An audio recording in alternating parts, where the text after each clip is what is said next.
Lorsque M. Oscar Gbadogbe a été invité à participer à ce cours pour éliminer Joseph Diogbenou, il a réfléchi pas deux fois. Il a pensé à la vie de ses collègues, à la vie des innocents.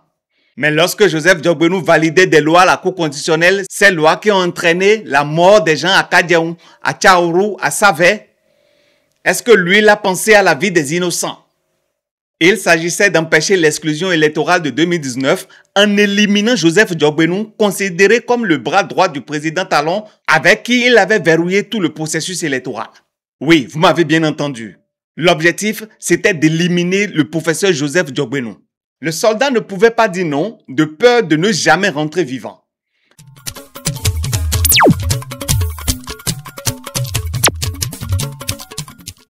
Bonjour à toutes et à tous et bienvenue sur votre chaîne Achille Free.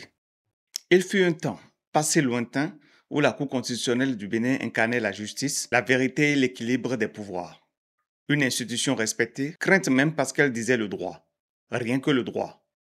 Dans ce Bénin d'autrefois, un simple citoyen d'un village reculé, sans lumière ni route, pouvait saisir la cour et triompher du président de la République si le droit était de son côté. C'était ça, la grandeur du modèle béninois de démocratie. Ce passé lointain que les gens ont qualifié de passé honteux. Mais depuis 2016, tout s'est effondré. Depuis l'avènement du régime dit de la rupture et la nomination du professeur Joseph Diogbenou à la tête de cette institution, la Cour constitutionnelle n'est plus ce temple du droit que nous connaissions.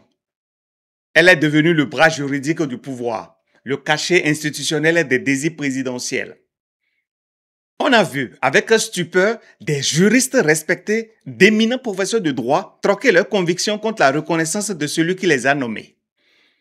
Des hommes qu'on croyait grands, droits, incorruptibles, se sont soudain courbés, reniant les valeurs qu'ils ont enseignées toute leur vie à leurs étudiants, oubliant que ceux-ci les regardent le cœur meurtri. Leur science s'est transformée en servitude politique. Depuis, les revirements jurisprudentiels se succèdent, incohérents, incompréhensibles et surtout injustifiables. Le droit n'est plus dit au nom du peuple. Il est désormais dit au nom d'un homme. Et comble de l'ironie, aujourd'hui, notre Cour constitutionnelle s'est spécialisée dans l'incompétence. À chaque fois qu'une affaire dérange le pouvoir, elle se déclare incompétente.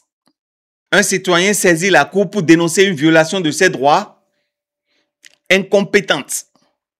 Un parti d'opposition conteste une injustice flagrante, incompétente. Même quand une décision menace la paix publique, la Cour préfère fuir plutôt que de dire le droit. Pourtant, on nous a dit que notre passé est jonché d'incompétents. Alors, faut-il aujourd'hui parler d'une Cour incompétente ou d'une Cour des incompétents? Plus grave encore, cette institution autrefois sacrée est désormais méprisée jusque dans les sphères du pouvoir. Un ministre, fût-il des Finances, ose refuser d'exécuter une décision de la Cour. Aucune sanction, aucun rappel à l'ordre. La désacralisation est totale. Et que dire de cette scène surréaliste où des citoyens déposent un recours et se voient dire qu'ils ne sont pas en droit de le faire? Je fais référence au cas de M. Christian Laïndé, alors que le même président de la Cour, quelques jours plus tard, répond sans gêne à la même question posée par RFI. Quelle humiliation! Quelle condescendance! Aujourd'hui, soyons honnêtes. Qui, au Bénin, compte encore sur cette Cour pour défendre la Constitution? Qui croit encore à son impartialité, à son indépendance? Peut-être le président Boni Yayi et les démocrates. Le peuple, lui, a cessé d'y croire. Et c'est peut-être là le plus grand drame de notre République.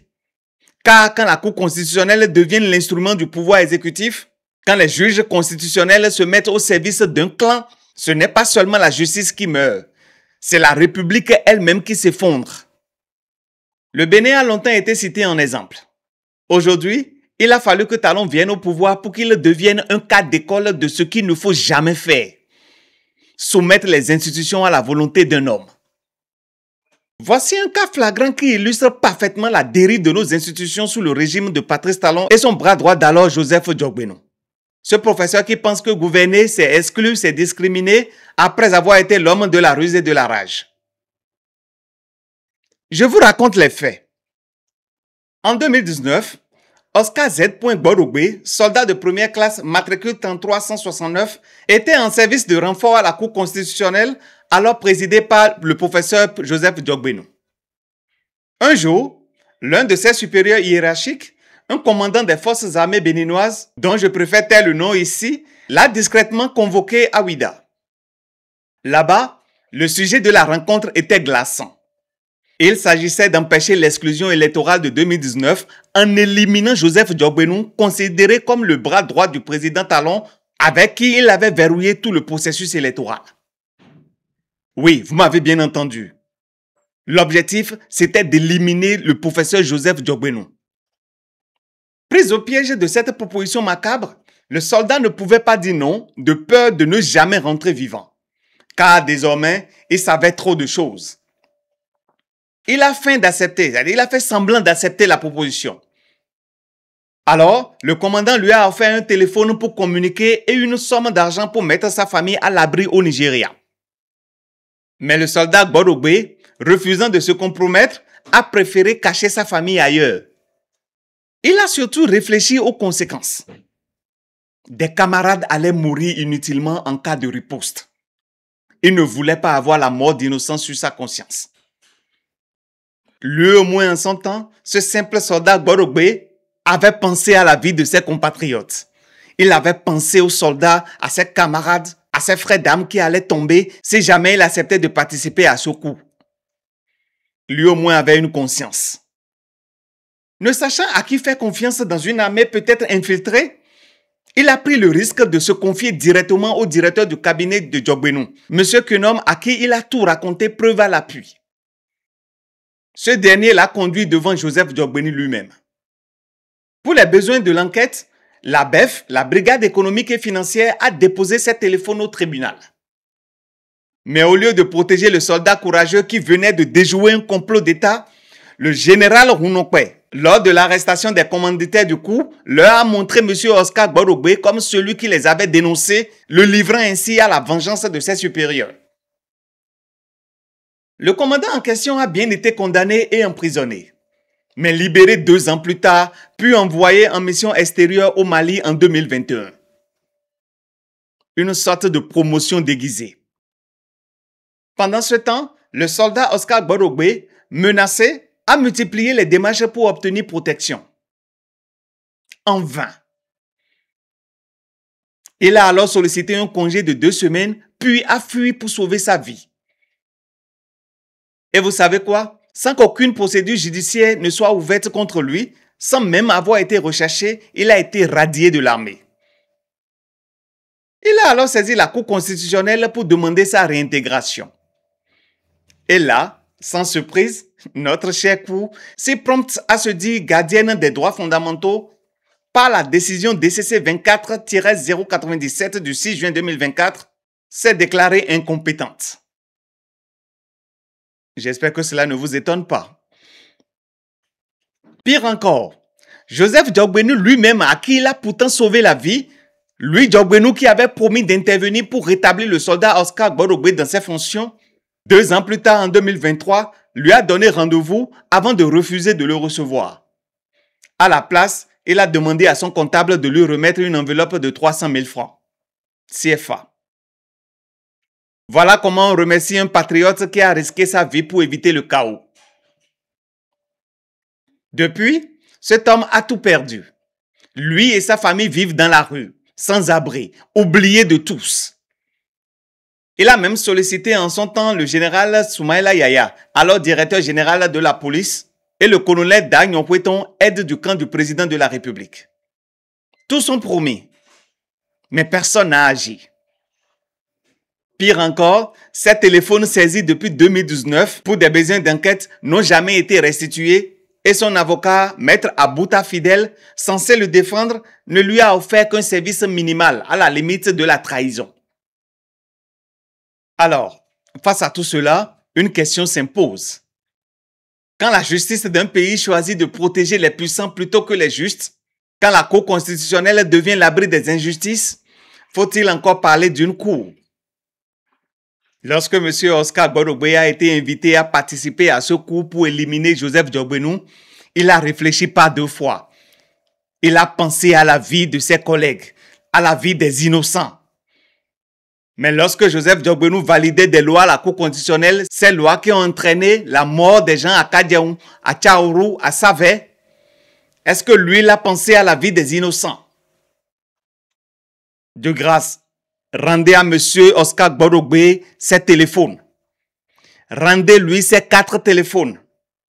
Parce que vous ne pouvez pas dire que les enquêtes sont toujours en cours. Le mis en cause a été condamné, a fait 2 ans de prison. Après, vous l'avez envoyé en mission. Alors rendez au monsieur ses téléphones.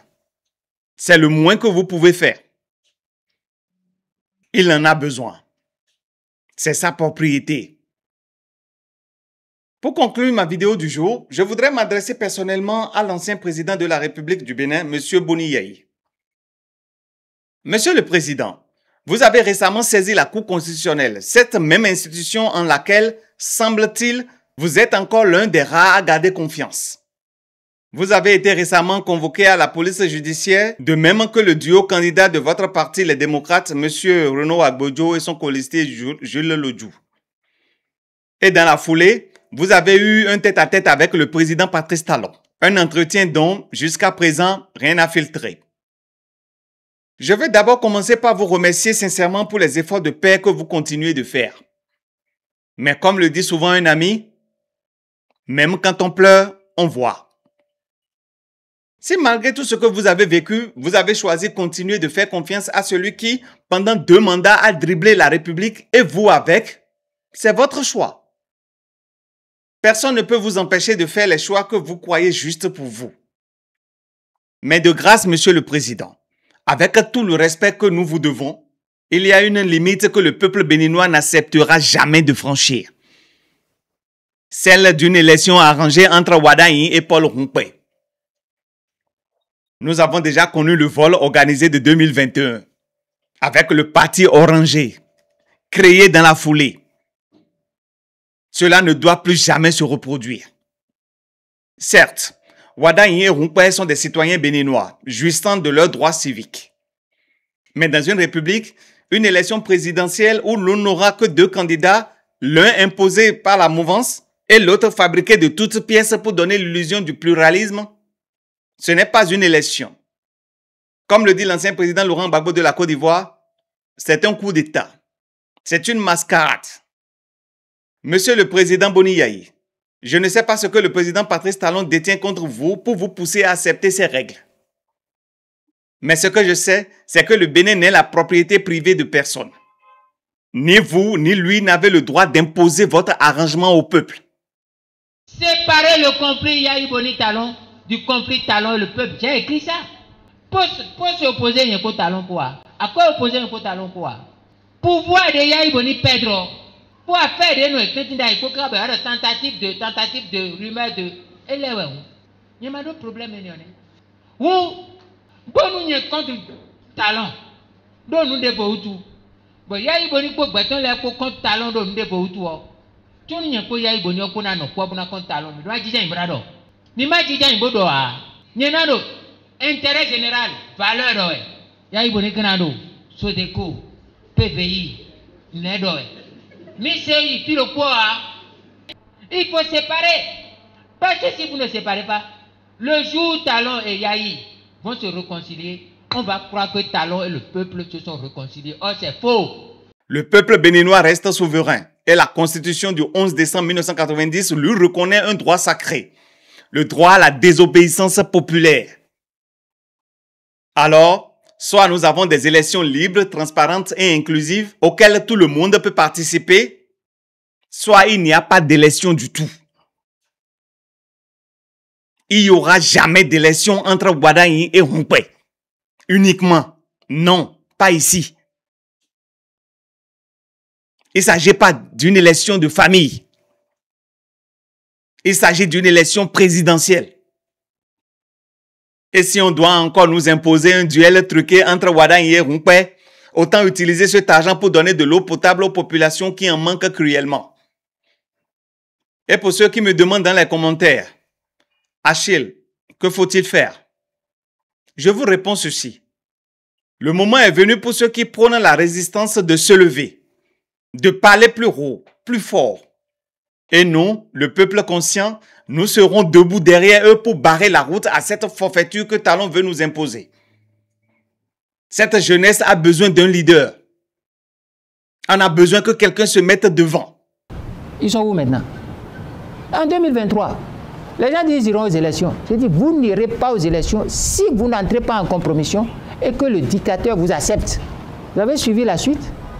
Le Parti des démocrates est allé aux élections législatives. Après quel travers? Après ils sont passés par quelle couche faudine?